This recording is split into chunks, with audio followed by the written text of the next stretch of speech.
এক গ্রামে সোনালি আর রূপালী নামের দুই বোন বাস করত। সোনালির চুল ছিল সূর্যের আলোর মতো ঝলমলে সোনালি, আর রূপালীর চুল ছিল চাঁদের আলোর মতো রূপালী, শান্ত আর স্নিগ্ধ। দুজনেই তাদের চুলের জন্য গর্বিত ছিল। একদিন গ্রামের বার্ষিক উৎসবে একটি বিশেষ প্রতিযোগিতা ঘোষণা করা হল, সবচেয়ে সুন্দর চুল। সোনালি আর রূপালী দুজনেই অংশগ্রহণ করল। গ্রামের সবাই তাদের চুল দেখে মুগ্ধ। সোনালি যখন তার সোনালি চুল মেলে ধরল, মনে হলো যেন সূর্য নেমে এসেছে। আর রূপালী যখন তার রূপালী চুল দেখাল, মনে হলো যেন চাঁদনি রাত নেমে এসেছে।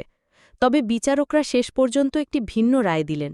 তারা বললেন, চুলের সৌন্দর্য ক্ষণস্থায়ী, আসল সৌন্দর্য হল মানুষের মনের উদারতা, দয়া আর ভালোবাসা। সোনালি আর রূপালী বুঝতে পারল যে তাদের চুলের রং যাই হোক না কেন, তাদের ভালো গুণগুলোই তাদের সত্যিকারের পরিচয়।